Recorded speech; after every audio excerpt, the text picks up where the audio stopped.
ৰাজ্যৰ বিদেশী ন্যায়াধিকৰণত দীৰ্ঘদিন ধৰি স্থবিৰ হৈ পৰিছে বিচাৰ প্ৰক্ৰিয়া। বিদেশী চিনাক্তকৰণৰ বাবে ৰাজ্যত স্থাপন কৰা হৈছিল 100টা বিদেশী ন্যায়াধিকৰণ। 2020 চনৰ 10 জানুৱাৰীত দেশৰ কা আইন কাৰ্যকৰী হোৱাৰ পিছৰে প্ৰায় স্থবিৰ হৈ পৰিছে বিদেশী চিনাক্তকৰণ গোচৰৰ নিষ্পত্তি প্ৰক্ৰিয়া।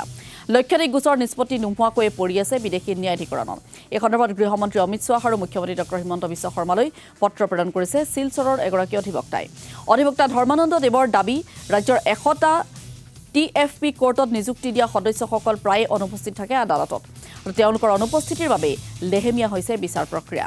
প্ৰতিমাহে চৰকাৰী সা-সুবিধাৰ লগতে মোটা অংকৰ দৰমহা লাভ কৰাৰ পিছতো এইসকল বিষয়া আদালতত অনুপস্থিত থকাৰ অভিযোগ উত্থাপন কৰিছে অধিবক্তাগৰাকীয়ে। সেয়েহে সমগ্ৰ বিষয়টোত হস্তক্ষেপ বিচাৰি গৃহমন্ত্ৰী অমিত শ্বাহ আৰু মুখ্যমন্ত্ৰীলৈ পত্ৰ প্ৰেৰণ কৰিছে অধিবক্তাগৰাকীয়ে। নিষ্পত্তি নোহোৱা গোচৰসমূহ অতি শীঘ্ৰে নিষ্পত্তি কৰাৰ দাবী জনাইছে অধিবক্তা ধৰ্মানন্দ দেৱে। আমি যে চিঠি দিয়েছি আমাদের কেন্দ্রীয় স্বরাষ্ট্রমন্ত্রী অমিত শাহর কাছে, সেই চিঠির মূল উদ্দেশ্য হচ্ছে যে আমাদের আসামে যে বিদেশি শনাক্তকরণের যে প্রক্রিয়া সেটা অত্যন্ত ধীর গতিতে চলছে কিছুদিন থেকে। সেটার পিছনে বিভিন্ন কারণ রয়েছে এবং সেগুলো খতিয়ে দেখে ব্যবস্থা নেওয়ার জন্য আমি পত্র পাঠিয়েছি।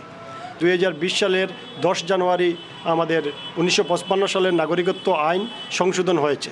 10 জানুয়ারি 2020 সালে নাগরিকত্ব আইন সংশোধনী আইন আমাদের দেশে লাগু হয়েছে এবং সেখানে 21B-তে যে ডেফিনেশন রয়েছে ইলিগাল মাইগ্রেন্টস, সেখানে সংশোধনী করা হয়েছে। হচ্ছে যে হিন্দু, জৈন, বুদ্ধ, খ্রিস্টান, পার্সি যারা বাংলাদেশ, আফগানিস্তান, পাকিস্তান থেকে 31 ডিসেম্বর 2014 সালের পূর্বে ভারতবর্ষে এসে আশ্রয় নিয়েছেন, তাদের উপর বিদেশি আইন 1946 সালের বা সেই সংক্রান্ত কোনো নির্দেশ, রুলস তাদের উপর লাগু হবে না এবং তাদেরকে ইলিগাল মাইগ্রেন্টস হিসেবে ধরা হবে না।